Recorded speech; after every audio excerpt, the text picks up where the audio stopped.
மண்டலம்னா என்னக்கா? ஒரு மண்டலம்னா 48 நாள், கிட்டத்தட்ட 6 மாசம் மூடி வைக்கணும்னு சொல்றாரு. 6 மாசமா? அதுக்கப்புறம் நேரடியா உள்ள வர முடியாது. ஒரு பரிகார பூஜை பண்ணி சாமிய வீட்டுக்கு அழைச்சி அப்புறம்தான் கூட்டிட்டு வர முடியும். என்ன சாமி, இதுதான் எங்களுக்கு இருக்கிற வீடு. ஏதாவது கோயிலுக்கு போங்க, விளக்கு ஏத்துங்கன்னு சொல்லுவீங்கன்னு பார்த்தா இப்படி வீட்டை விட்டு போகணும்னு சொல்றீங்களே. வீட்டுக்குள்ள இருட்டை வச்சுக்கிட்டு வெளியில போய் விளக்கு ஏத்துனா வெளிச்சம் வருமாப்பா? ராமச்சந்திரா சாமி, இது ஒரு வழிதான் இருக்கு. எனக்கு தெரிஞ்சு வேற எந்த வழியும் நல்ல வழியா இல்ல. அதுக்கு வாய்ப்பே இல்ல. திரும்பவும் இங்க இருந்தீங்கன்னா இன்னும் நிறைய கஷ்டங்களை அனுபவிக்க வேண்டியிருக்கும்.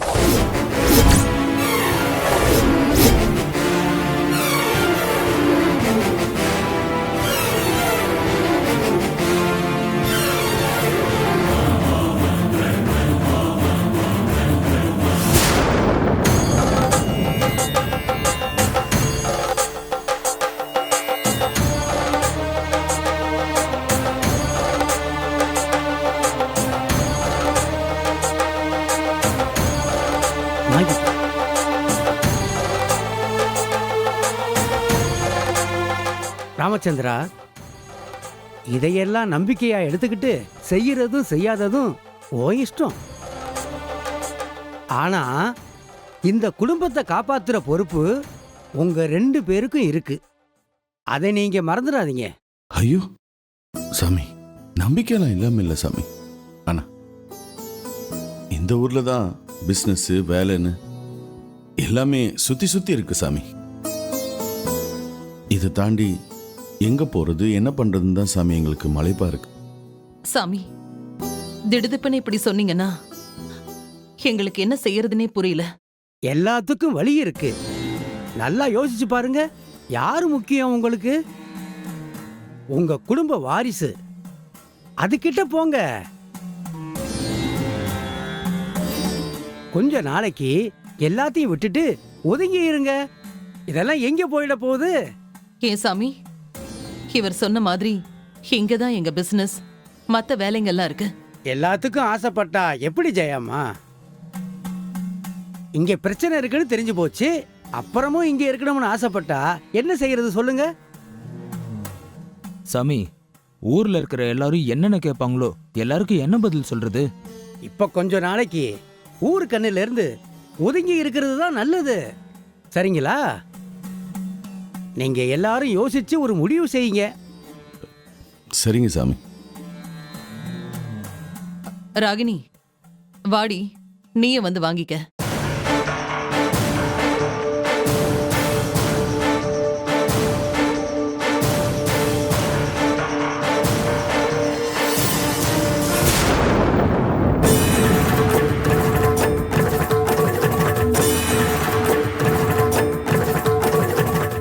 நெல்லு விட்டுடு, அதை எடுக்காத.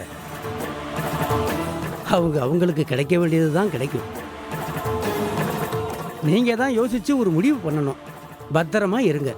முக்கியமா தீய சக்திக்கிட்டே இருந்து எவ்வளவு விலகி இருக்க முடியுமோ அவ்வளவு இருங்க. சரிங்க சாமி. அப்ப நான் கிளம்பிடுங்களா? வரேன் வரேன். வாங்க சார். பார்த்து இருங்க.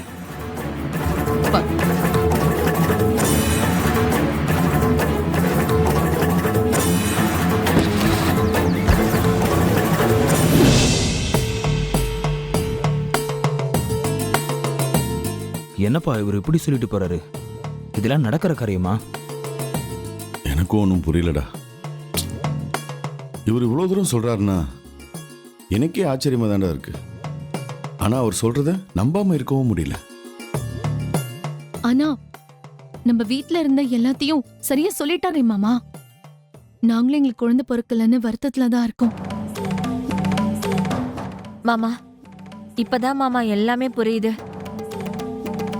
எல்லாமே தடையா இருக்கேன்னு யோசிச்சிட்டு இருந்தேன். அந்த ஜோசியர் சொன்னதுக்கு அப்புறம் தான் எல்லாமே புரியுது. அவர் எதுவுமே பொய்யா சொன்ன மாதிரி தெரியல மாமா. இங்க பாரு, அவர் சொல்றது நிஜமாவே இருக்கட்டும். அதுக்காக நம்ம இந்த வீட்டை விட்டு ஊரை விட்டு போக முடியுமா? இதெல்லாம் யாராச்சும் கேட்டா சிரிக்க மாட்டாங்க? நீங்க கொஞ்சம் சும்மா இருங்க. யாராவது சிரிப்பாங்க அழுவாங்கலாம் நம்மளால இருக்க முடியாது. இவ்ளோ தூரம் சொல்லியும் இங்க இருக்கிறதுக்கு எனக்கு பயமா தான் இருக்கு. அதுவும் இல்லாம இங்க இருந்தா குழந்தை பிறக்காதுன்னு வேற சொல்றாரு. ஆமா மாமா. அத்தை, எங்களுக்கும் வயசாகிட்டே போகுது. ஜோசியர் சொன்னதையெல்லாம் பார்த்தா எனக்கும் பயமா தான் இருக்கு. அக்கா, ஒவ்வொருத்தரும் ஒவ்வொன்னு சொல்லுவாங்க. அதெல்லாம் நம்ம பார்க்க முடியுமா? நான் வேணா வேற ஜோசியரை கூட்டிட்டு வரேன். இல்ல, நான் உங்ககிட்ட ஒண்ணு கேட்கணும். அந்த ஜோசியரு எல்லாருக்கும் எலுமிச்சம்பழம் கொடுத்தாரு. அதெல்லாம் நாங்க கையில வாங்கிட்டோம். அந்த எலுமிச்சம்பழம் உங்க கையில மட்டும் ஏன் நிக்காம ஓடுச்சு? அது என்னவோ. சரி சரி, நீங்களே பேசி முடிவெடுங்க. எனக்கு என்ன தெரியும்?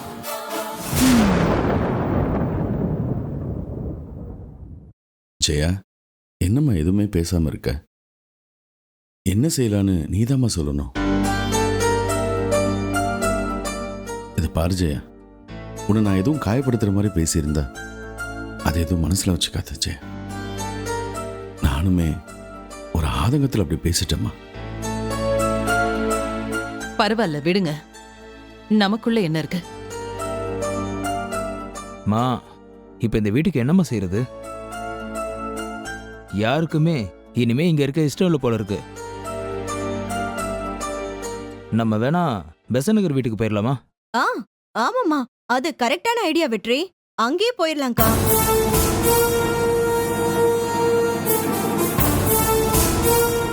ஜெயா, ஜோசியர் சொன்ன மாதிரியே செஞ்சிடலாம் ஜெயா. இப்போதைக்கு நம்ம குடும்ப வாரிசு நல்லபடியா பிறக்கணும், அதான். அதனால ஊர் பக்கமா ஒதுங்கி இருக்கலாம்னு நினைக்கிறேன். என்ன பிசினஸ் நினைச்சாதான் எனக்கு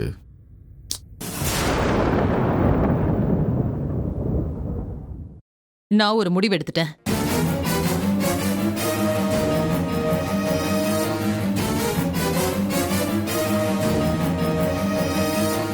என்ன ஜெயா? எப்பவும் என் குடும்பம் தான் எனக்கு முதல்ல, அதுக்கப்புறம் தான் எல்லாமே. இப்ப இங்க இருக்கிறது என் குடும்பத்தை பாதிக்கும்னா அப்படி இந்த வீட்ல இருக்கணும்னு அவசியமே இல்ல.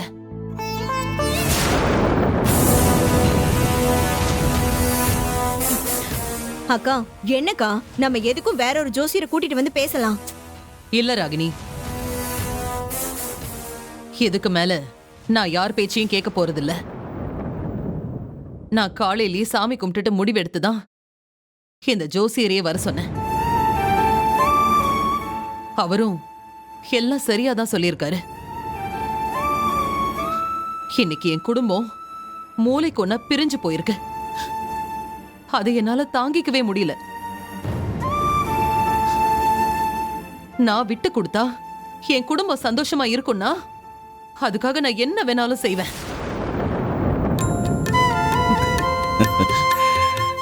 இதுதான் ஜெயா. எனக்கு தெரியும் ஜெயா, எப்படியும் நீ நல்ல முடிவெடுப்பேன்னு. நீ என்ன சொன்னாலும் அதன்படி செஞ்சிடலாம். ஆமா அத்தை, நீங்களே சொல்லுங்க அத்தை. சொல்றேன்.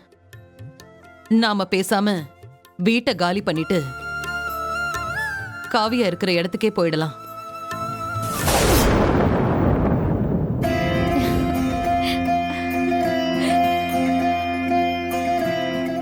குழந்தை பிறக்கிற வரைக்கும் நாம அங்கேயே இருக்கலாம். ஜோசியர் சொன்ன மாதிரி இந்த வீட்டை அடைச்சு வச்சிடலாம். நம்ம பேர குழந்தைய கூட்டிக்கிட்டு நல்லபடியா இந்த வீட்டை திறந்து பூஜை செஞ்சு திரும்பவும் வரலாம். என் குடும்பம் நல்லா இருக்கணும்னா நான் இதை செஞ்சுதான் ஆகணும். ஜெயா, ரொம்ப சந்தோஷம் ஜெயா, ரொம்ப சந்தோஷம். நீ சொன்ன மாதிரி செஞ்சலாம் ஜெயா. அப்போ பிசினஸ் என்னடா நீ இப்ப மட்டும் என்ன நீங்க வீட்லயேவா இருக்கீங்க? வேணும்னா கார் இருக்கு, அதுல வந்துட்டு போங்க, அவ்வளவுதானே. நீங்க இப்படி ஒரு முடிவு எடுப்பீங்கன்னு நாங்க நினைக்கவே இல்ல அத்தை. அப்போ காவியாவை நம்ம இனிமே பார்க்கலாம்ல? ஆமா ஹேமா, மறுபடியும் நாம எல்லாரும் ஒன்னா சந்தோஷமா இருக்க போறோம்.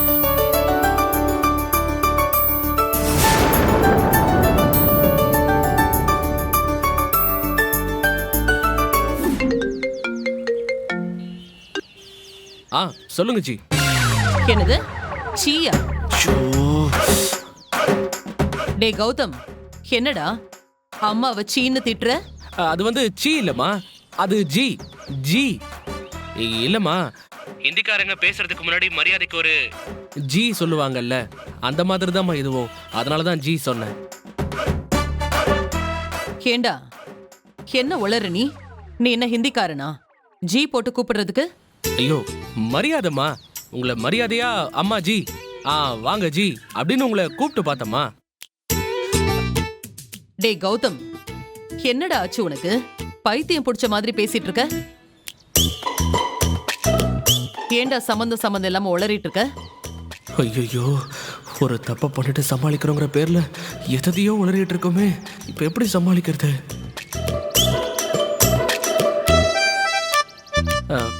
அம்மா சரி, சாரிம்மா. என்னாச்சுமா? என்ன பிரச்சனை? எதுக்காக ஃபோன் பண்ணீங்க? அது வந்து நாங்க எல்லாரும் நாளைக்கு காவியா வீட்டுக்கு போறோம்.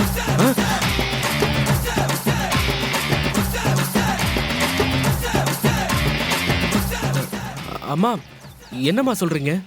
இந்திரா வீட்டுக்கு போறீங்களா? என்னடா கௌதம், நான் காவியான்னு சொல்றேன், நீ இந்திரா வீடான்னு கேக்குற? இத பாரு, நாளைக்கு எல்லாரும் கிளம்பி காவியா வீட்டுக்கு போறோம்.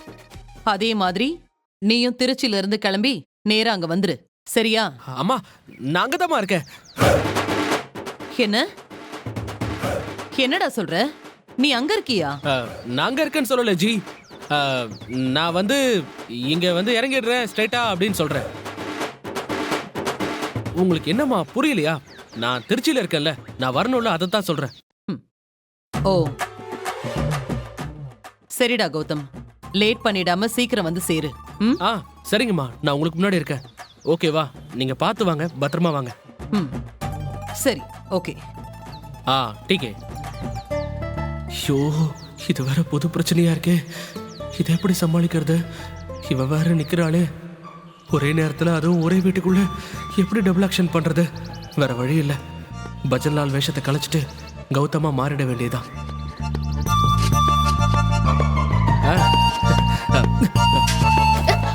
சாரி ஜி, நான் 2 minutes டைம் கேட்டு 5 minutes ஆயிடுச்சு. Really sorry ji. என் மதர் ஜி கால் பண்ணாங்க, அதனால தான் கண்ணீரும் கம்பளியுமா கொஞ்சம். நான் இமிடியேட்டா இப்பவே இந்த நிமிஷமே என் ஊர் பஞ்சாபுக்கு போயிடணும். அதுக்கு ஒரு பர்மிஷன் கொடுக்குறீங்களா? பஞ்சாபுக்கா? என்னாச்சு இப்போ? இப்போ எதுக்கு திடீர்னு பஞ்சாபுக்கு போகணும்னு சொல்ற?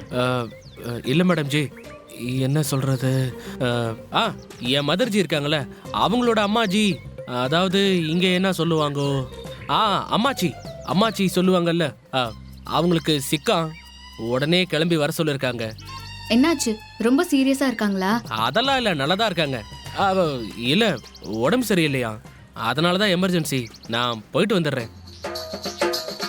ஒரு 1 week டைம் கொடுத்தீங்கன்னா நான் போயிட்டு பார்த்துட்டு அதே ட்ரெயின்ல ரிட்டர்ன் வந்துடுவேன். இப்போ அதனால என்ன? அம்மாச்சின்னு வேற சொல்ற, ஒன்றும் பிரச்சனை இல்லை, நீ போய் பார்த்துட்டு வா. Thank you madam G, thank you. நான் இப்போவே கிளம்பணும், அப்போதான் ட்ரெயினை போய் பிடிக்க முடியும். நான் கிளம்புறேன், பார்த்துக்கோங்க ஜி.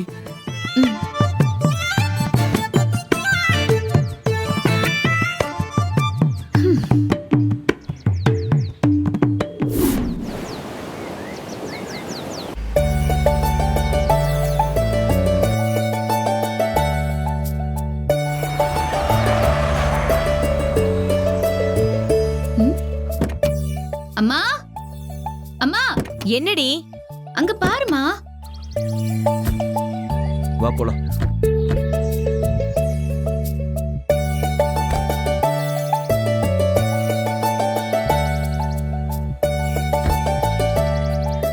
ஐயோ, என்னடியாச்சு? இப்படி திடுதுப்புன்னு எல்லாரும் வந்திருக்காங்க. போன்ல ஒரு வார்த்தை கூட நம்ம கிட்ட சொல்லவே இல்லையே. என்ன பிரச்சனைன்னு தெரியலையே. இரு. ஜெயா, இவ்வளோ தூரம் வந்துட்டு இங்கேயே நின்றுட்டு இருக்கு. வா ஜெயா. ம். வாடா. சரிப்பா.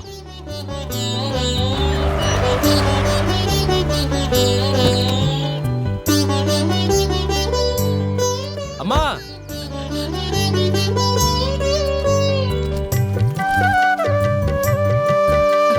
அம்மா வாடா.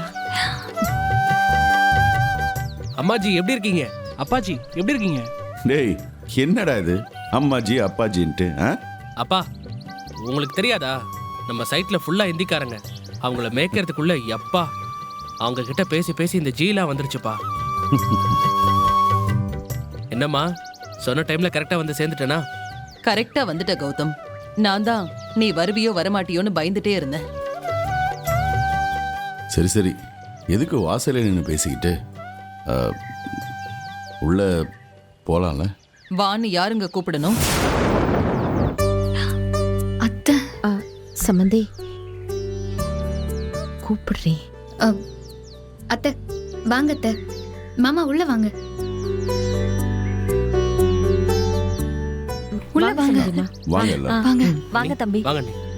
வாங்க அத்தை.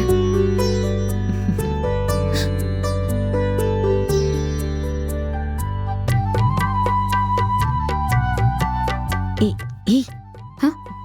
ம். ஆ. அத்தை, நீங்க எல்லாரும் குடும்பமா ஒரே நேரத்துல வந்து இறங்குனதும் எங்களுக்கு ரொம்ப பெரிய சர்ப்ரைஸ் ஆயிடுச்சு.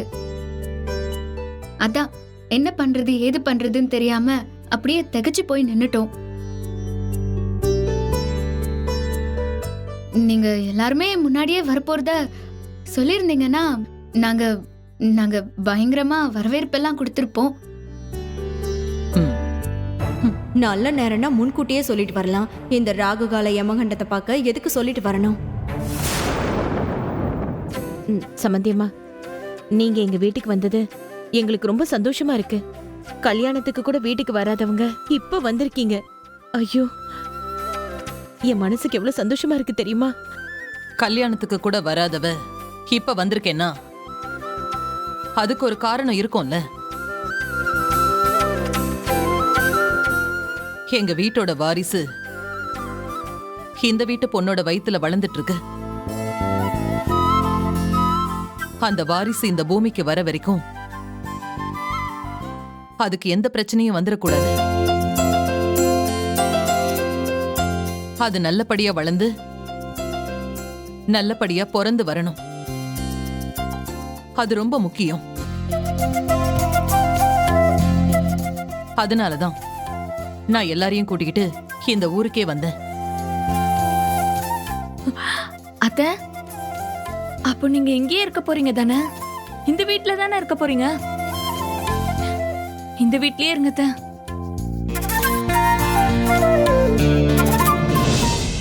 இருக்கேன் காவியா, உன் கூடவே இருக்கேன் உனக்காக.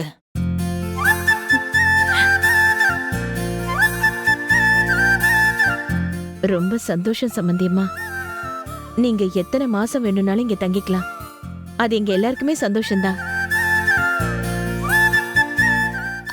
அத்தை, எங்க வீடு ரொம்ப சின்ன வீடு தான். நீங்க முன்னாடியே சொல்லியிருந்தீங்கன்னா நீங்க தங்கறதுக்கான ஏற்பாடு எல்லாமே சிறப்பாவே பண்ணிருப்போம். நீங்க ரொம்ப பெரிய வீட்ல இருந்தவங்க, இங்க கொஞ்சம் அன்கம்ஃபர்டபுளா இருக்காதா?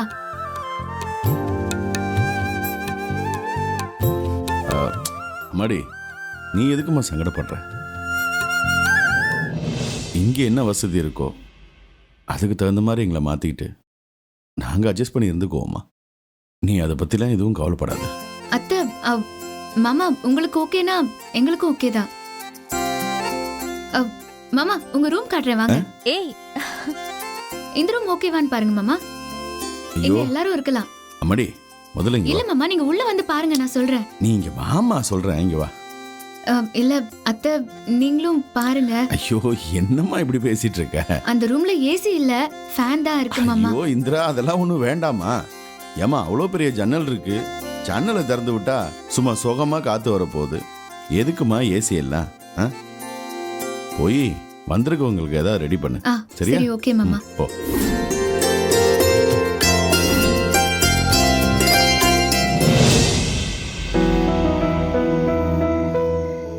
கௌதம் கால் பண்ணியிருந்த? ஆ சும்மா தான் கால் பண்ணிருந்தேன். Okay okay. அம்மா வீடு எப்படி இருக்கு? வசதியெல்லாம் ஓகே தானே? இது என்ன கேள்வி? ஆ ஏதோ புதுசா இப்பதான் வந்திருக்கிற மாதிரி கேக்குற. சரி அதை விடு. அம்மா நீ எப்படி அப்பா இல்லாம 3 பேரும் தனியா இருந்தீங்க? எங்களுக்கு பாதுகாப்பா ஒரு செக்யூரிட்டி ஆபீசர் வந்தாரு. அவர் தான் ரா பகல்னு பார்க்காம ரொம்ப கவனமா பாத்துக்கிட்டாரு. கேட்கவே ஆச்சரியமா இருக்கு. இப்படிப்பட்ட மனுஷனை எங்க பார்க்க முடியும்? அம்மா எனக்கே அவரை பார்க்கணும் போல இருக்கு. எங்க இருக்காரு? அவரு இப்போ இங்க இல்ல. அவரு அவரோட சொந்த ஊரு பஞ்சாப்க்கு போயிருக்காரு. எஸ். டேய் பஜன்லால் சிங், நீ பெரிய ஆள் தான்டா. என்ன சொன்ன? அந்த ஆளை பத்தி உனக்கு எப்படி தெரியும்?